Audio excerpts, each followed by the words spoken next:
Sit on the pole? Is that what you said, Kat? Remember we talked about somebody pole sitting? Oh my gosh, the callbacks. That's like Right. years ago now. Yes, right.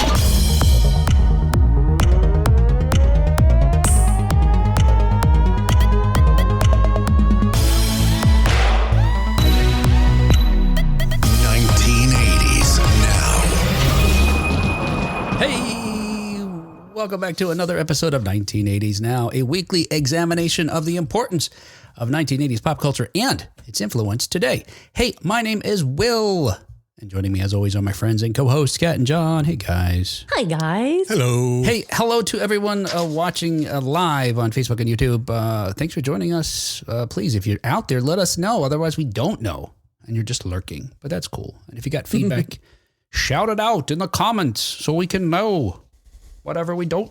Echo. They're going to be shouting into the void. No one hears you. Mm-hmm. Yep. Hey, on today's show, we'll review current news stories related to 1980s media, including Netflix is being sued over the Paul-Tyson fight. Oh, weird. And not just because it sucked. All right. I mean, that's what you think. They'd be like, I want my money back. You promised me a fight. Have the original Ghostbusters retired? Dan Aykroyd thinks so. IHOP's new Indiana Jones menu does not include chilled monkey brains. And I'm not okay with that. I'm out. I'm not going, yeah. We've got a few items Bad of dates. Ralph Macchio / Karate Kid news. 1987's Street Trash has a requel that crept up on us because I don't recall that it was coming out, but it seems very much the spiritual successor to the original film. And Star Wars' latest project is Goonies in space, and I'm very excited about that. Super excited about that. All right, hey, let's get. Was there anything? You know, I felt like there was an announcement to make, but not really. You know what is that? I'm working on a few interviews and reading through some books as quickly as I possibly can. So we've got some neat stuff coming up. I think some folks to chat with, but we'll let you know more specifics as we get closer to that.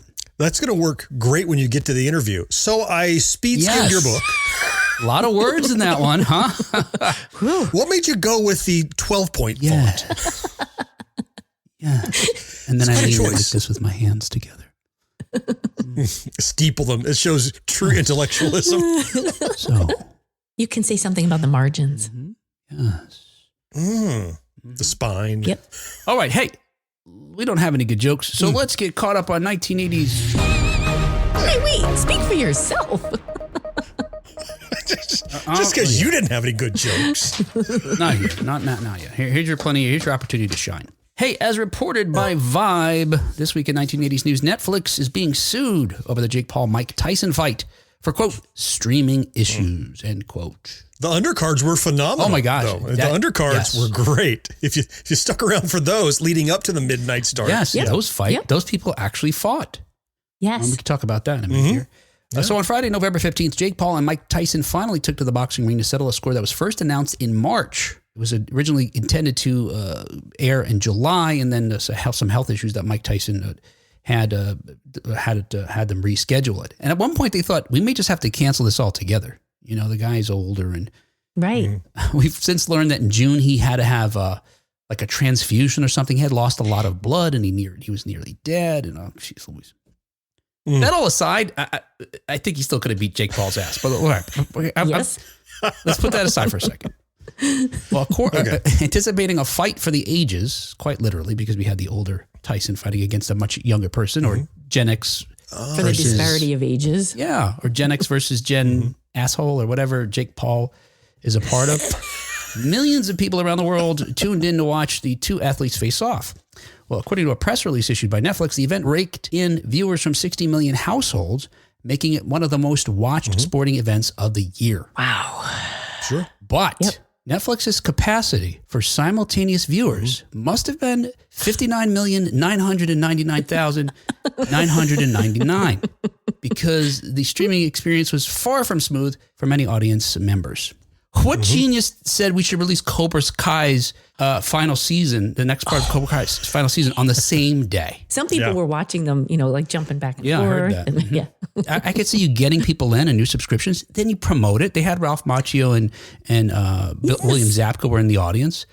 That was Have fun. that on tomorrow, on Saturday. Whatever. I can't imagine that helped. No.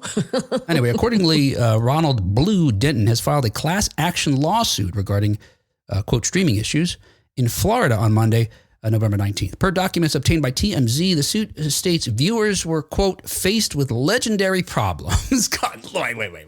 Legendary? I'm having streaming issues all the time. We have problems when I do the show sometimes. Legendary. That's like a quote from Pinhead.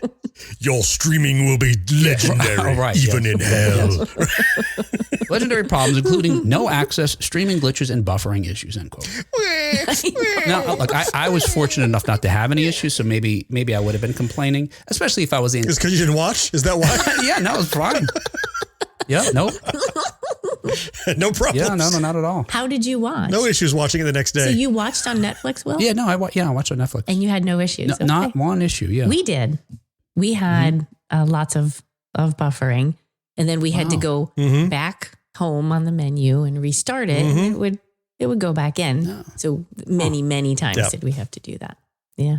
Yep. Buffering, pausing, very low res. It felt like I was watching it on Real Player on Windows 95. Because it was very often like 320 by 240 resolution. Even when it worked. Yeah. Which was, it looked more like Mike Tyson's Punch Out than it did Mike Tyson versus Jake Paul. Yeah. Very pixely. Very pixely. Mm-hmm. Well, people's complaints about the quality of Netflix's stream were well documented in real time on social media during the night of the showdown. One user wrote, quote, "How are y'all going to have the biggest fight of the year on your platform and y'all can't stream longer than 5 minutes without buffering?" Another person raised concerns about another major event next month and expressed doubt about whether or not Netflix could handle the traffic. Quote, "Netflix couldn't even stream a Tyson fight right, but now they're doing a Christmas NFL game featuring Beyonce." Okay, bro. Oh, boy. I think Netflix knew they were overextending themselves and there was risk. And I say that because it was the first live sporting event I think they've ever done. I think I heard them say that. And they didn't charge for it. They could have. Extra. You mean on top of? Right. You have your subscription, and you can't go to Netflix and go, "Well, I watched this movie and it was garbage." Suing people, I'm going to sue you. No, just because you don't like what's on there. So they gave it away so that if it didn't go well and they had problems, because they knew it was going to be a strain. Yeah. I get people are disappointed. I was a little disappointed, not hugely, because I was able to watch the fight. It was just pixely. It's going to be hard to fight them legally since they gave it to you for free with your subscription. And you'd have to opt in at the beginning or so. That's what I'm thinking. Good point. What does the lawyer say? That's what I want to know. I sort of wrote it off just entirely because, I'm sure even in the terms of service, it's like we're not responsible for anything, basically, right? I mean, network we create problems, content and we put it out. When it leaves here, that's your problem. What's the discovery like? You're going to have to say, well, they had X number of servers. They really only need capacity for X number of viewers. And they knew, I guess. And that social media post is really tone deaf. It's like, y'all can't even do this. Well, this is the pinnacle of what they've ever tried to do. It's not like you can't do this lightweight garbage. No, they knew this would be difficult. Right. And it's more like, if we didn't totally explode because of this, we're pretty robust. Yeah. And they're going to learn from it and grow from it. Everybody has to have their growing pains. I think everyone assumes Netflix is this behemoth that knows everything, but there's some things you just can't smoke test in a lab. You've got to put it out in the wild and try it with 80 million users to find out if it's going to work. And they found out where they need to improve. Even with so many people, I don't know how many watching like Tiger King at the same time, whatever stuff, year that right? was, Not that. it would never reach those numbers. Yeah. I can't imagine us going very far. Because what's the damages that you get back a portion of whatever they prorate? You're right. Like John's saying, you got it as part of your subscription. So Yeah. Right. The damage is, look, I'm butthurt. See my butt? Yeah. I'm butthurt about it. Yeah, there's the damage. And you can't even say, look, I missed the knockout and deprived me of this experience live. And no, it didn't happen, dude. Well, yeah. You could have gone to Texas and seen it live. It was that important to you. We opted to stream it to you for free and it didn't go perfect. Wah. I've never chosen to watch a boxing match ever before in my life. So it was great for me. I didn't care what it looked like. Yeah. So, is this what they're like? It's so pixely. Wow. I love it. It's so retro. Oh my gosh. Marcus says, That girl fight was awesome. Wow. Marcus, I don't think they billed it as that. I mean, now I'm picturing a lot of slapping and maybe a pillow. No, it was two professional women, female boxers. Yeah. Marcus, you go tell those two boxers, I enjoyed your girl fight. Pop, yeah. Pop, pop, pop. He's going to get zapped in the eye a few times. Yeah. Oh, that cut the one had on her eye. That was so awful. Oh, my goodness. Oh, my goodness. It's tough to watch. Yeah. That was a fight. That was... Yeah, I'm glad I woke up for that one. Competitors. I slept through the first two. Well, sadly, the matchup resulted in a victory for the famous YouTuber, as Tyson was defeated in 8 rounds by a unanimous decision. While the topic of the night was the age disparity between the two contenders, Paul being 27 and Tyson being 58, discussion after the battle questioned the authenticity of the bout. Nursing an apparent leg injury, Tyson landed only 18 punches against the much younger Paul. But many viewers are now highlighting moments in the fight where Tyson could have thrown a signature blow, but did not. One such moment shows Tyson take a swing, only to drop his arm before reaching Paul's vulnerable head. Oh, and there's so many moments like that. Yeah. That was, I think, the biggest disappointment to me. Yeah. Dallas Cowboy legend Michael Irvin offered an unsubstantiated theory as to why it seemed Tyson wasn't fighting with all of his ability. Irvin claimed that Tyson was being forced into holding back due to a mystery clause in the contract. That's what I heard. Quote, I was looking for that patent, one in the body, one on the uppercut, the former NFL player explained on The Herd. Quote, when he hits that, it's boom, boom, boom. I want to see that, but we didn't get that, not a one. And I saw someone else say it was in the contract, no uppercuts. Wow. I don't... Right. Now, there you might have a lawsuit, but not against Netflix, right? As some kind of a fraud or whatever. Right. But again, who's the injured party? I think the Boxing Federation as a whole, if that's true.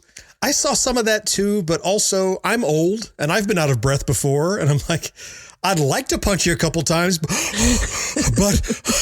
well, hold on, maybe here's my breath. You know, there's that too. Yeah. So the thing that bothers me is the ones where he looks like, I'm gonna do it. You know what? I know. No, it's like. But John, you anticipate something that's actually happening because although folks are suggesting that Tyson was pulling his punches, Paul claims that it was he who was holding back. Oh. When asked whether he carried Tyson throughout the fight, Paul responded, quote, yeah, a little bit. There was a point where I was like, okay, he's not really engaging back. And so I don't know if he's tired or hurt or whatever. And I could just tell that his age was showing a little bit. And I just have so much respect for him. And that violence war thing between us kind of went away as the rounds went on, end quote. Well, talking about who got defrauded. According to Dan Lust, a sports attorney at Morit, Hawk & Hamroff, he wouldn't be surprised if a lawsuit follows Paul's comments. Oh. That's because the fight received 4 times the betting interest than any other boxing match, with the fight's most likely outcome in terms of betting odds being Paul to win by knockout. And the bout was sanctioned by the Texas Department of Licensing and Regulation as an official match and not exhibition. Right. And Paul was not just a fighter. He was also the promoter. Yes. So it makes, according to Lust, it makes him, Netflix, the Federation, and perhaps even Jerry Jones, who was the host at his AT&T Stadium, vulnerable to a lawsuit from gamblers. Oh, boy. So you're betting on something that folks are supposed to earnestly try to win. But the fix is in. Yeah. So that lawsuit seems like it has merit. Yeah, quite possibly. Yeah, I could see that. Well, fortunately, I'm sure he got a payday and he can fend it off to the best of the legal system. Yeah, they interviewed Tyson after and they said, what happened? And he said, I realized I don't have that animal inside me anymore, the ferocity. And they said, when did you realize it? During the first round? He said, kind of like a while ago. But he said, I had around March when they announced this fight. But he said, and I'm paraphrasing, I have bills to pay. Yes. And compounding on the side of the gamblers for that lawsuit is probably there were things in the contract that had to go a certain amount of rounds. You know, certain things could or couldn't happen. Right. And so again, it's artificial. It is exhibition. It's more like, WWE wrestling than like an actual sanctioned bout. Oh, I get it, Mike. Yeah, I understand. Look, I would fight Jake Paul if they give me the same payday. Right. Right now, I would leave this mic. Right. I would walk into the ring. Stick your face out. That's right. Right. You want to be out as fast as possible in that situation. Just get it over with. Right. I don't think it's going to be a problem. It'll be like one of those, what do they call those, fainting goats? You just go stiff and just fall over as soon as they ring the bell. The bell scares you. Why is he punching a goat? Yeah. You are the goat, John. Craig says, the fainting goat? Craig says, I just wanted them both to lose.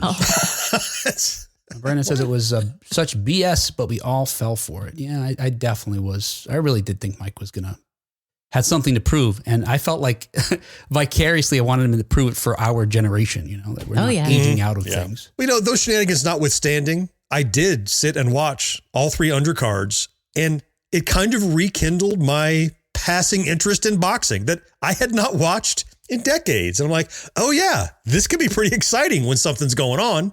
Yeah. Not that last fight, but all the ones leading up to it. People are forgetting that, look, we gave you all that. They're like, they didn't care. They wanted to see the Tyson fight. I get that. But if they stuck around for the other stuff, by stuck around, pre-stick around, I guess, don't wait. There was some tremendous athleticism and fortitude going on in those fights that reminds me why I like boxing in the first place. Yes. Hey, in other 1980s news, according to the New York Post, Dan Aykroyd reveals the future of Ghostbusters.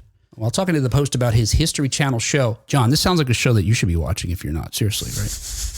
His History Channel show is The Unbelievable with Dan Aykroyd. Oh, yeah. Just returned on November 15th at 9 p.m. on History Channel. Yeah. So I'm going to pause you right there. Yeah. It's at that point in this article that I went to look for this show. I figured. I knew it. And then I came back to read the rest of this article. Yeah. I had no idea. Sounds great. Yep. Cool. All right. Yeah. Let us know if it's any good. I'm curious. Will do. When during this conversation, Aykroyd opened up about the future of Ghostbusters. When asked whether he believes he or co-star Bill Murray would appear in any future films, Aykroyd said, quote, "I don't see that coming. I don't see where they would need us to carry it on. They've got a whole new cast and they've got whole new ideas." Aykroyd continued, to paraphrase Mike Tyson, but I do have bills to pay. Yes. All right. Yes. He'll be back. Once that Unbelievable with Dan Aykroyd tanks, he'll be back. Uh-oh. Yeah, when that's over. They're like, suddenly we got one viewer and then they were gone. He came one day and he was gone. Aykroyd, 72, co-wrote and starred in the original 1984 Ghostbusters, along with the late Harold Ramis and Murray, who is now 74.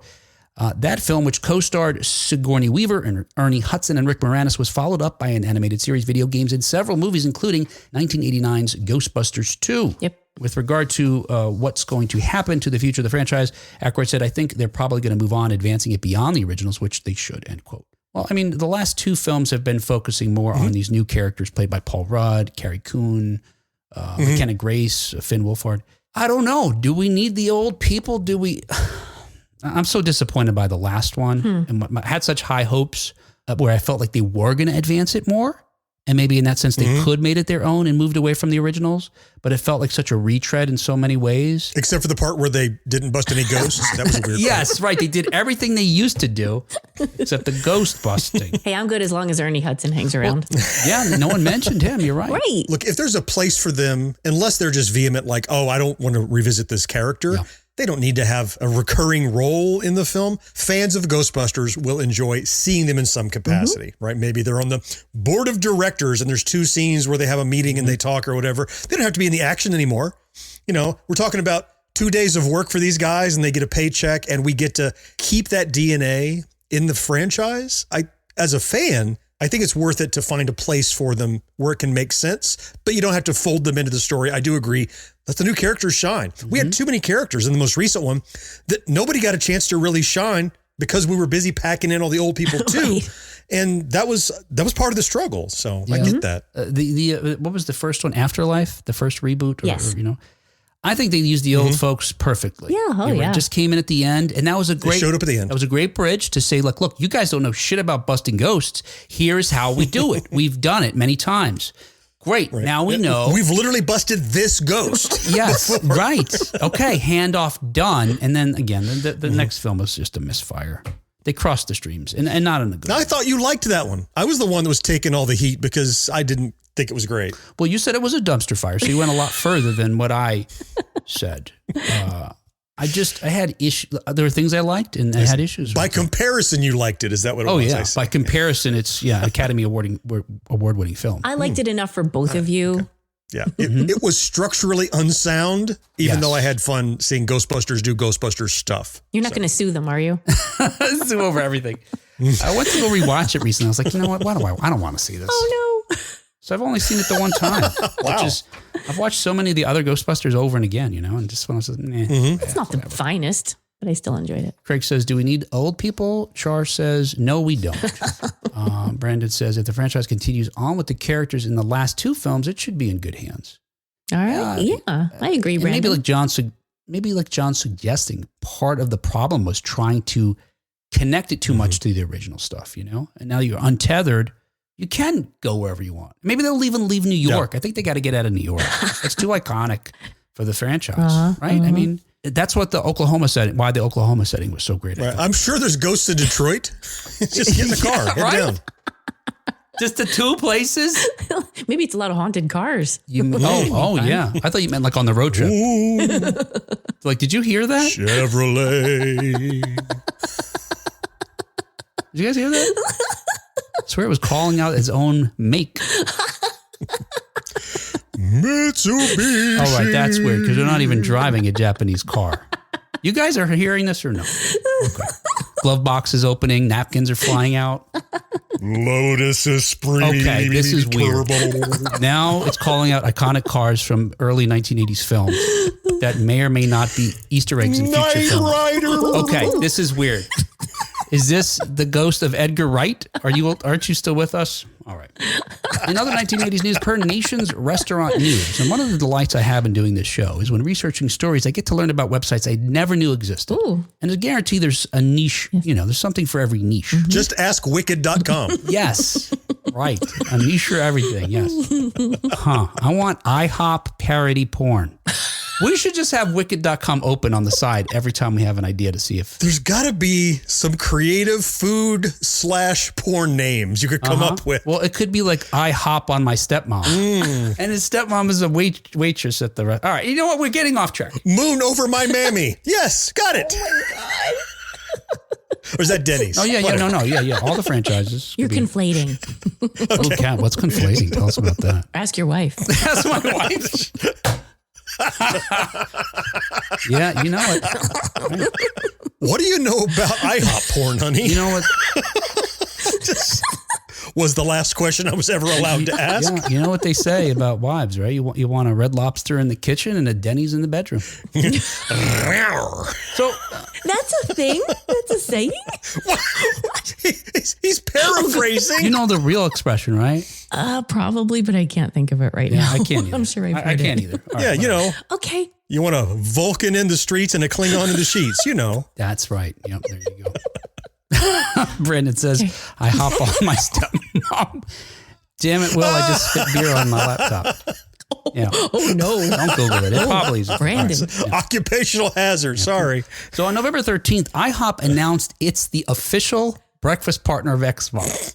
I'm pretty sure Xbox might not know that. I mean, right? Doesn't it sound like something they made up? Yes. It's almost like specifically of this game on Xbox, but that's not what they say. Right. This is the only time, to our knowledge, is the only time they've ever done it. Right. There's no Master Chief food coming out, right? It's all this Indiana Jones is one game. And in connection with this illustrious honor, they're offering exclusive Xbox merchandise, games, and reward offers for members of its International Bank of Pancakes loyalty program. Bank. That's what Restaurant News. That's the IBOP. The family dining chain has added new menu items to celebrate the release of Indiana Jones and the Great Circle. So this is an upcoming video game that we've talked about before. Sadly, it's only going to be available on Xbox as of December 9th and not any other platforms. Fingers crossed next year might see some PlayStation 5 and some other places to play it. This new game is an action-adventure based on the Indiana Jones movie franchise and features an original narrative that draws from the film series.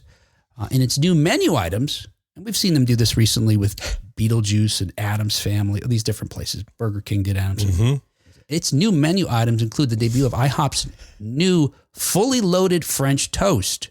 Ooh. Inspired by Indiana Jones. It's because I'm fully loaded on whatever I'm filming. Yeah. What do you load on French toast? Butter, syrup, loaded. What else? What are you dumping on there? What does any of that have to do with Indiana Jones? Yeah, nothing. This is bacon bits. This is maybe some meatballs for the Rock rolling down the tunnel. Yeah, almost anything, right? Spaghetti can be little whips. Yeah. Yes, or snakes. Yeah, on Screen Crush, they pointed out that someone on Blue Sky said, if this is all in service of hyping Indiana Jones and the Great Circle, shouldn't they have used pancakes? A circular food. Good point. Anyway, so now there are a couple clever names on there when you get to those, but yes, the French toast is weird. Right. When they say it's inspired by, I suppose they mean the clever names. So you've got the Great Circle of Cinnamon, the secret cookie butter, buried treasure, and buried is spelled Berry. Oh, the berry. That's cute. Yeah. Yeah. And the kids menu includes some other ones, including the Junior Adventurers Cookie Butter French Toast Sticks, Explorers Caramel Apple Butter Hot Chocolate. All right. You can't just put a name to a thing you already serve and say it's now branded for another thing, right? I mean, this is... I'm going to take a side of Fedora French fries. I like that. This is so lazy. I think the only thing that may be of interest to folks who are actually that are video gamers or fans of Indiana Jones is that the IHOP offers Xbox incentives and rewards to its loyalty members where you could redeem their pan coins, which I didn't know they had, but it's a thing. But it's the brand's particular reward tokens for eating at IHOP. Mm-hmm. So you could redeem those for some Xbox related products, including collectible glasses like we used to get at fast food chains. Oh, and those glasses are going to have original art from Xbox games, including the Indiana Jones one. Halo, Sea of Thieves, Flight Simulator, those sort of things. Why do you got to jump through all the hoops and join IBOP and eat the French toast? Let me just buy the glasses for $1.49 or $3.49 or whatever it is. I mean, let's cut right to the cool part, please. IBOP, IHOP, Shebop. Stop Shebopping and make up some brand. Spaghetti. Why did it have to be spaghetti? Because something else would have made too much sense. Indy. Oh, Craig says taters of the Lost Ark. Oh, come on, Craig. Bingo. Now, Craig. Put Greg in the writer's room. Look at that. Taters. Yeah, at least have a name that's connected to the film. You're right. This is so high level. Explorers. They don't even have the word archaeologist in any of these things. That's what he was. Right. Crying out loud. Now, Matt Singer on Screen Crush, who ate all the Beetlejuice stuff and now has an article on Screen Crush where he eats all of these things. Yes. Okay. Questioned the French toast Indiana Jones connection as well, saying, quote, what does that particular food of all the possible foods you could use have to do with Indiana Jones? I can't think of a single notable French character or scene set in France across 5 Indiana Jones movies. To which I say, I bet you could. There's somebody French? Well, there's that time that Sean Connery was slathered in syrup. So maybe that was it. That was the one, John. That's it. Whoops. I was thinking about intrepid French archaeologist and rival to Indiana Jones, Dr. René Belloc. Oh, yeah. Who's the antagonist in the first film. He's barely French. Did he even have an accent? He did, actually. He did, yeah. Oh, whoops. Yeah, he did. I think it was German. It's not just any day. It's Mr. Throwback Thursday. What's up, everybody? This is your man, Mr. Throwback Thursday from the Mr. Throwback Thursday podcast. Along with my co-host and friend of over 35 years, Bill, we bring you the latest news on classic hip-hop artists from the 70s, 80s, and 90s. We bring you the hip-hop headlines. We bring you Wu News. It's all about the Wu-Tang Clan. We bring you 2 albums every week, and we have a fan favorite segment called Bill Reads Lyrics, and you just really have to tune in to find out about that one. Check us out every Thursday at MrThrowbackThursday.com or wherever you get your podcasts. And if I teach you nothing else, always remember, new school stale, old school fresh. Hey, another 1980s news per Variety. Ralph Macchio has earned his place alongside Pat Morita. I think that means Netflix put a hit out on Ralph Macchio. Wait, what? We're gonna send you where Pat Morita went. To hell. You're gonna sleep with the Moritas tonight. The baby bronze shoes. I don't know if you Hey, they're still feeding them. I don't know if you guys caught this, but in October, Coldplay released the song The Karate Kid. I missed it. I mean, this is kind of crazy to me. Now, Coldplay is like a huge band. They're not really for me. I mean, I like some of their songs, I suppose. They're not. I don't have any of their songs. Well, it's because you're old, Will. Maybe, and I have taste, I think, also is the other thing. Also, possibly. Which comes with age. Wisdom. But they wrote a song, it's exactly what you think it's about. Down to lyrics singing about Daniel, the lead character in The Karate Kid. To the theme of Thriller. Yeah. Karate Kid. He's fighting for the right to. Crane kick tonight. Okay, let's hear the bridge. Everything, yeah. Yeah, I don't have that one prepared. That's too bad. There it is. Come on, John. Missed opportunity. Turn out the lights. All right. So after Macchio heard the song, he shared it on social media, and that's when Coldplay concocted a plan. Frontman Chris Martin asked Macchio to come to Australia, where they were playing a series of dates, and film the music video. The ruse included bringing the actor on stage to lip sync to the Karate Kid. I saw this going around, and you see him singing it, and people are like, oh my God, he sounds just like Chris Martin. This is fantastic. Weird. And then they also had shots of him in the front of the stage with the mic, and behind him on a higher elevated stage, Chris Martin. Yes. Playing the piano or something. Right. You know. Mm-hmm. And this is below him, his microphone, not plugged into anything. Per Macchio, quote, it's just a beautiful track. It blew my mind that he wrote the song just from the film, which meant so much to him. We certainly had an impact 41 years ago, at least for a young Chris Martin and Coldplay. It never ceases to amaze me, the emotions and feelings that the original film still carries through the decades, end quote. Well, Macchio's about to experience another emotional moment because as the final season of Cobra Kai posts its next 5 episodes, and you've still got 5 more coming in February. I can't wait. I already watched these 5. Did you? No spoilers. No, I won't say anything. Macchio is set to receive his star on the Hollywood Walk of Fame, and his honor will be fittingly placed near the plaque of his late co-star Pat Morita. Macchio, who is, all right, do you know how old this guy is now? Macchio? He's a little older than we are. Gotta be 56. I will tell you, he is 10 years older than Morita was when he played Mr. Miyagi in the 84 film. That helps me know. Macchio is, all right, okay. Yeah, you're wrong. Macchio is 63 years old. Wow. Wow. Regarding his this new honor, Macchio said, quote, it's only fitting I will be Miyagi adjacent till the end of time. I couldn't be prouder and more honored to have that kind of placement. I remember him saying having a star on the Walk of Fame was probably the biggest highlight of his career, coming from humble beginnings. So I'll get to channel a little bit of the love that he still sprinkles on this Karate Kid universe, end quote. As for that universe, as I mentioned earlier, part 2 of Cobra Kai's final season is now available on Netflix, with final episodes coming in February. Well, after that, Macchio will reprise his role in Karate Kid Legends, which we've now learned is set 3 years after the events of the series. Of course, as we discussed before, Jackie Chan will co-star as the martial arts mentor in his Karate Kid reboot. I'm excited for all of this. But wait, there's more. What? Because beyond that... I don't know if Kat can handle it. Hang on, Kat. Beyond that, Macchio is keen on pursuing more directing and hopes to help the Cobra Kai creators turn a Mr. Miyagi origin series into fruition. Gonna make Kat's head explode. I see Doug says, I'd like to see a Temple of Curly Fries. You know what I'm thinking, Doug? Maybe we just call it Temple of Doom and it's a bowl of chili, though. You know? Speaking of reboots, which we're just about to talk about, a requel. Joe says, why isn't there a remake of Crawl yet? As a kid, that movie was so cool. Seeing it as an adult, it's like, why did I like that movie so much? It could be real good. It could be a real good movie if done right. Yeah, I agree. Yeah, so many of those movies I loved as a kid, and they're so magical. You watch them as an adult, and you're like, yeah, it's kind of flat. But I think it's what movie? Crawl. Oh, Crawl. Yeah, when he had. I thought you said Crawl. Yeah, Crawl. And Crawl was like from 2018 or something. I'm like, oh, that's Crawl. Yes, with the glaze. Yes, Crawler with the glaze. Krispy Kreme could do crawlers. Oh yes. I mean, it writes itself. Yes. It's all there. It's little, Yeah, you take the little donuts and you make them like a little 5, little throwing star. Sure.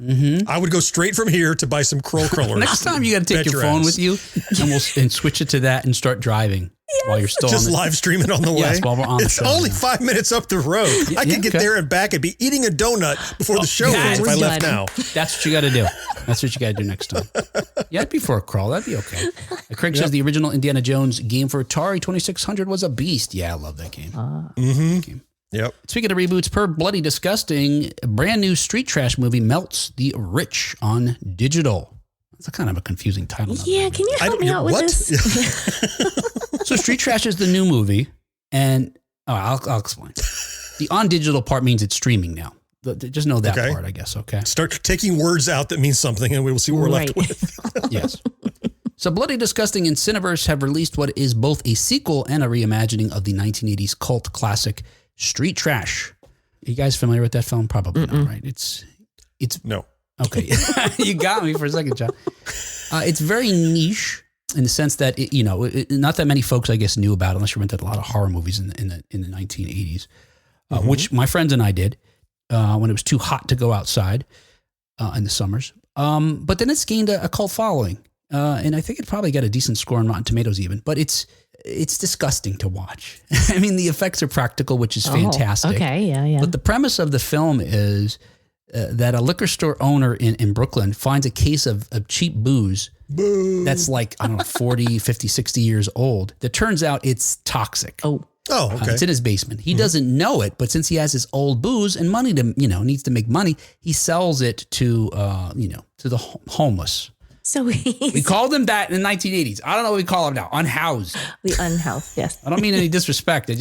I'm not sure of the distinction. The domicile challenged. Hobos. Let's just go with hobos. Okay, that's gotta be the worst of all to tell. Bum fights. And then it turns out when you drink this stuff, it melts you. You just liquefy. Oh. And so it allows for these different scenes, of people getting liquefied after drinking this, the homeless. And the movie is really like society versus the homeless. They're trying to do something about the homeless. Wow. The cops are trying to get rid of this homeless gang that is taken over a junkyard full of homeless gang. There's a Vietnam vet who's leading a band of homeless people. They've taken over this junkyard. The police are trying to get them. The mayor's like, where do we get more of this beer? This is really fixing the problem. Yeah, right. Yeah. And there's just really, I mean, it's 1980s practical effects, so it's not, it's kind of laughable, but the concept is disgusting. Where a homeless guy in the junkyard sits on a toilet to drink the stuff.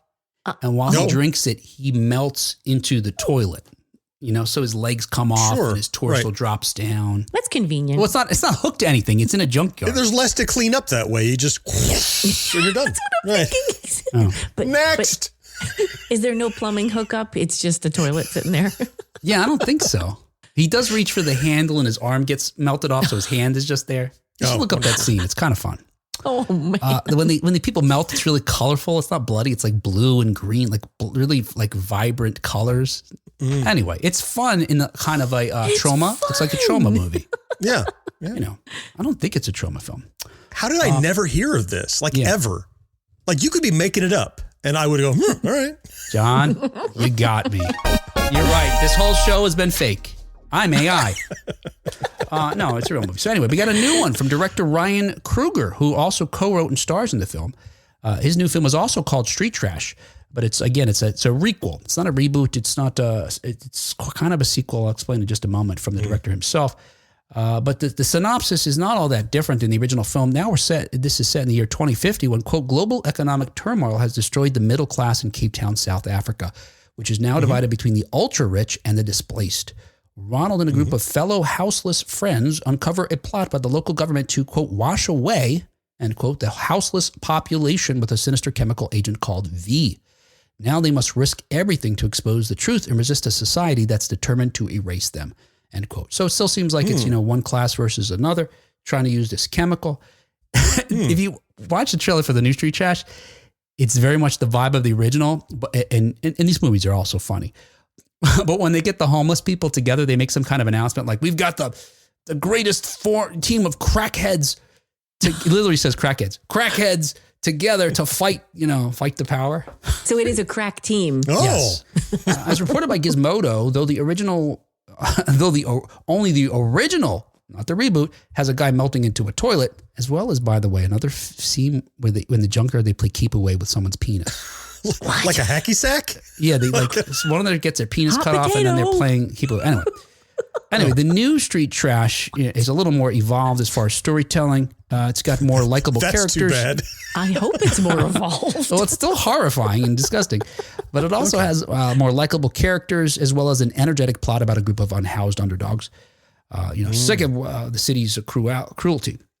But like its predecessor, it's got plenty of gruesome special effects. In fact, director Kruger told Gizmodo, quote, growing up in the 80s and early 90s, Street Trash was one of those films that me and my friends watched on video at like 2 a.m. or whatever. It was part of growing up.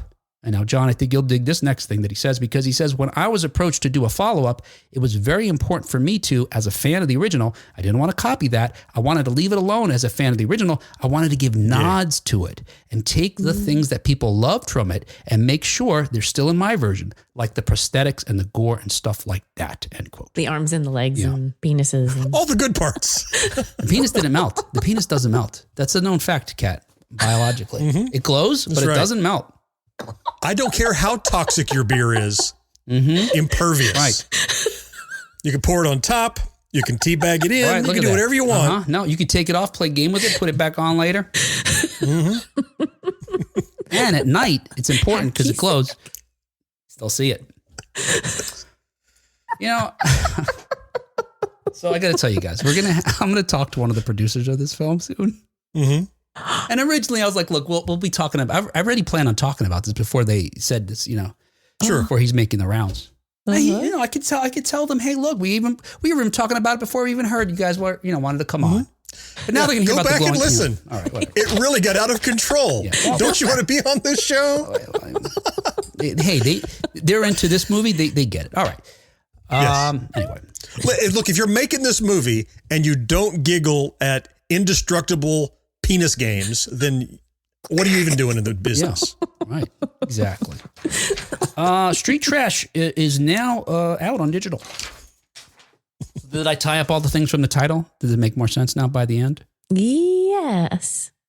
I don't know, but I understand the story now, whether I understand the title or not. Wait, no, the rich part. Rich people are melting now, not just the homeless. Wait. Let's read it again here. Brand new Street Trash movie melts the rich on digital. Yeah, I think because the homeless people are going to try to turn the tides. Okay. Of, Okay. That's the twist. Yeah, They've yeah. spoiled the twist in the headline. Oh, no. Damn it. Yeah. I don't know if they show any melting rich people in the trailer. They show houseless people melting. Do you have to recycle each piece of paper as you finish the story? What? What do you mean? I like to do that.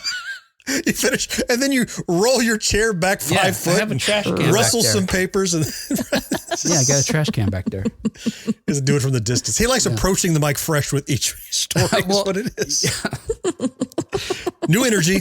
Here I come. I'm all warmed up. I just shredded the last story. You know what's especially funny or interesting, or maybe not at all, is because I do that. Then, sometimes I'll turn one of those stories into a TikTok talking head because it's easier than editing a video. To go dig it out of the trash. Yeah, dig it through the trash. Where was that one we talked about, Jessica Rabbit? Hang on. And I'm doing it live on TikTok. Hang on a second. Hold on. Please. I know I have 2 seconds to get your attention, but I can't find my notes. All right, I'm here, guy. in here. Son of a bitch. All right, hey, finally, in 1980s news, as reported by comicbook.com, Skeleton Crew is another title. Until you hear the story, you're like, what? Oh wait, let's see what folks said. I meant to do that. John's gonna let Will get away with When It Was Too Hot. Don't remember that. I don't know. You said that you would watch movies when it was too hot. When it was too hot. right. Yeah. Yeah. I was thinking, when was it too hot for you in the up in Ohio or New York? It's nearly 70, right? No. Look, I don't know what it was like when you were kids, but when we were in the 80s, it was a lot hotter in the summer. I mean, it was at least in the 80s, if not the 90s. Now, look. When it was in the 80s for your summer, it was in the 95s for my summer. That's what I remember. Oh, I'm trying to remember what John said about people suing Netflix. Oh, I remember. Oh, wah.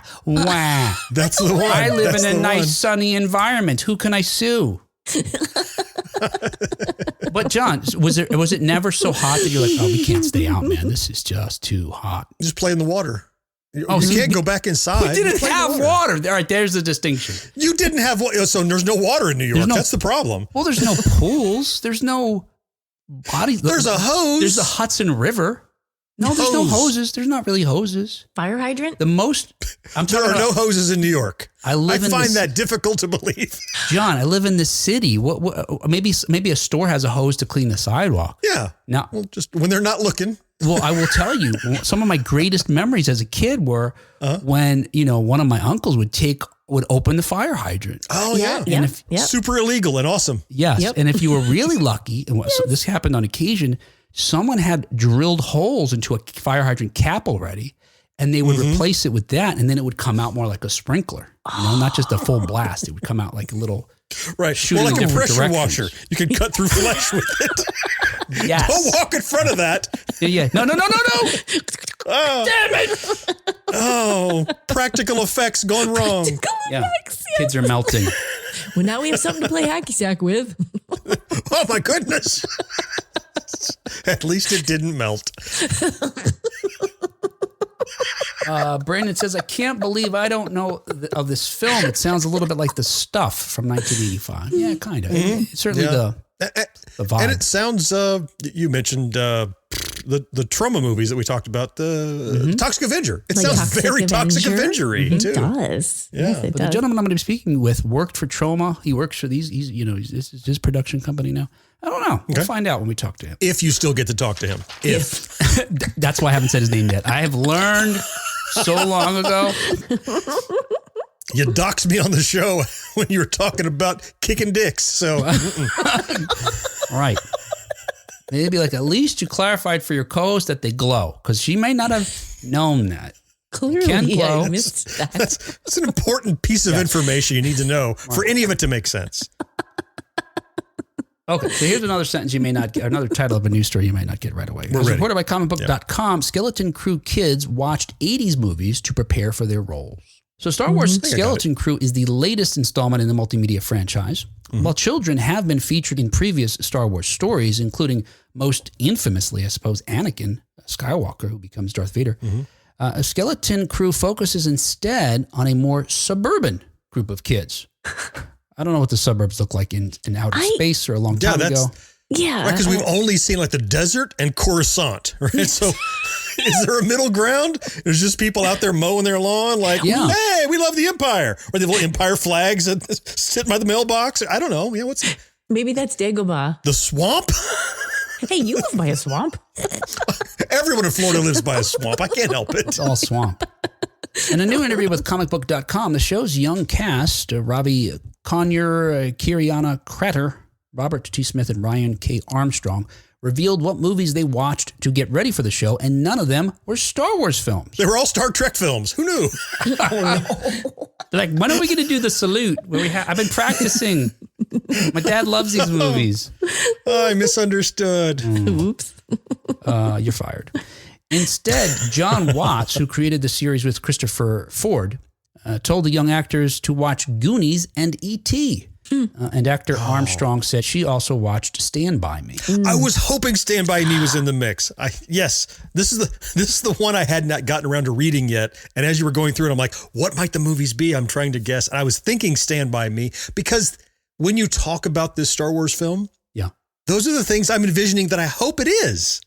You know, I want it to be this kids on an adventure kind of learning about themselves sort of stuff and not just Star Wars, but young. You know, I want something different out of it. That's very encouraging. Yeah, while it may seem odd that they weren't told to watch any Star Wars movies, the kids did talk about their favorite Star Wars films, all of which, and these are good kids raised by good parents, were from the original trilogy.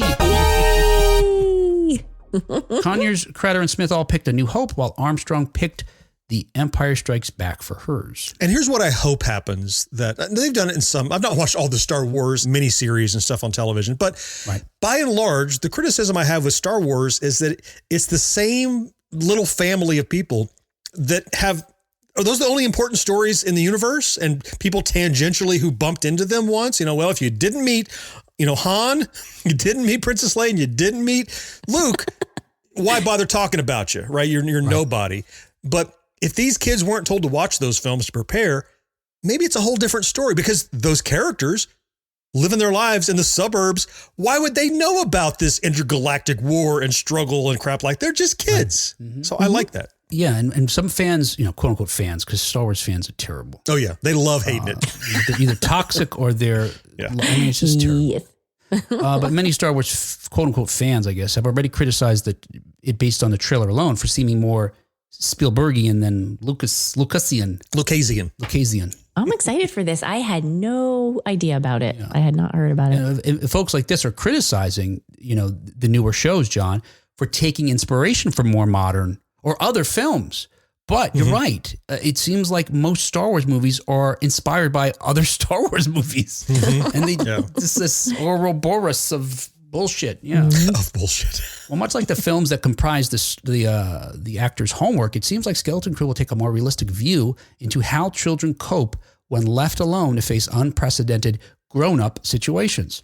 Oh, I hope they bump into Obi-Wan's Obi-17. Oh. Obi-32. Yeah, there he is, Obi-17. Yeah.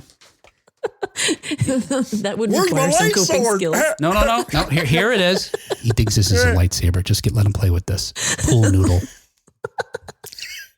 It's floppy. That's right. How you turn it on? That's because you're a master. Everyone else has a different one. They're not as good as you. Can I take it in the pool? Yes. Keep you alive. I can't swamp. swim. The swamp, not the pool, the swamp. Can I take it in the swamp? Take this, gator. He's making the sounds with his mouth himself. Yeah. That's it, 17. You get him. Oh, shit. He's going to get eaten by that alligator. That's fine, actually. You escaped the laser room earlier. The problem solved itself. Yes. We knew it would eventually, but Watts and Ford, however, have made no secret about their 1980s inspirations, telling comicbook.com that they've even considered reaching out to some of the actors from those earlier films. Per Watts, quote, we had talked about that as an overall casting idea, potentially, where it's like, should we find some kids that were in those movies and now cast them as some adult characters? But it wasn't enough to really carry through. But no, there's definitely an opportunity there, end quote. Yeah, that'd be kind of cool. I mean, yes, it I guess would. Stranger Things did that a little bit, right? We got Winona Ryder and Sean Astin in there. Sean Astin, yeah. Who were kid actors in the 1980s and are adults now. And, there were some others. So Carrie Elways, I guess, was in a, 1980s film. Yeah. But yeah, that, maybe a little nail on the head, but I'm really looking forward to it. If you haven't seen the trailer, check it out. That was the first thought I had too was, wow, this is more like a Goonies type adventure where kids are having to overcome odds.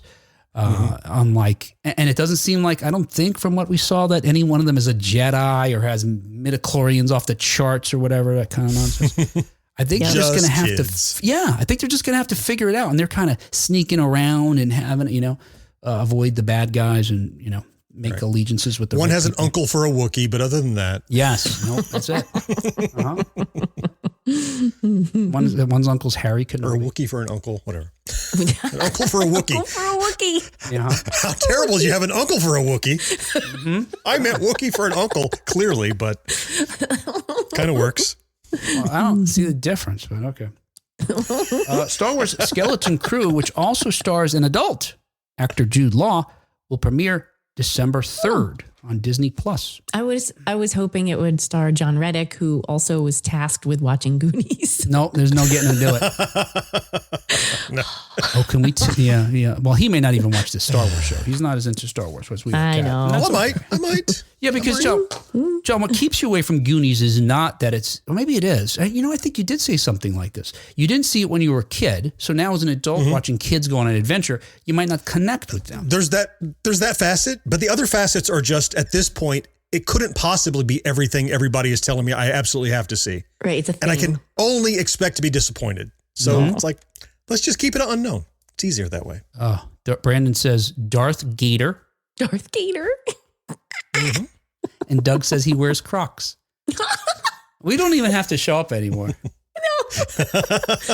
Somebody has to read the comments out loud. Come on. That's true. We can just send them microphones. What Will is saying is that Kat and I don't really need to be here anymore. Yes. And we had no jokes, remember, in the beginning. right. So We had no jokes. Next time, there's always Will's a just next reading episode. the comments. Keith says, haven't always shall be your friend I am. Keith has a whole bunch of Yoda-isms happening over here. Star Trek quotes that he turned into Yoda-isms. Yep. That's what he's doing over there. All right. Hey, next time Cat and John will be funny, but that was this show. Don't count on it. Not with that attitude, mister. You're going on strike. He wants funny. I want new jokes, no callbacks. Let's really try no callbacks. I'm so sorry. Let's see. I couldn't help myself. There's the bear. There's the parrot. I'll make you a list. This unfunny show, except for the commenters, was brought to you thanks in part to our early adopters, Karen Flieger and Rick Parker. I was just kidding. Nice. Yep. Cat took it to a whole That's other how place. bullies are. They say whatever they want and they go, dude, I was just messing with you. Yes, Cat. Right. Now I know what to look out for, what Cat's going to say next. Were you being serious, Cat, when you said that? No. See? No. You're right, John. She is a bully. She did exactly what you Bullies. said. Who's the bully? Wait a minute. You just said something and then later you said it was a joke. But Isn't that what John said? All right, whatever. I don't know. He was talking about you. And thank you especially to our Secret of Our Success level Patreon supporters. Brandon Greer, Nick Guillory, Marcus Taylor, Tony Great, Matt Marino, and John Henderson. Thank you, guys. Yes. Thank you so very much for your continued support of this. Usually silly, and it is silly and fun. And these guys are fun. These guys know I love them. They know I think they're hilarious. And, they don't try to be funny. We just have fun together hanging out. And we wouldn't be able to do that without you. And I'm so grateful that so many of you also join us on these lives to actually have fun, in person, so to speak, because you guys are a blast as well. If you'd like to hang out with this crew, join us any Wednesday at 7 p.m. Eastern as we record live on Facebook or YouTube. And if you want the inside scoop on maybe what we're going to be talking about, or maybe what we talk about behind the scenes, go to patreon.com/1980snow to find out how you can support the show.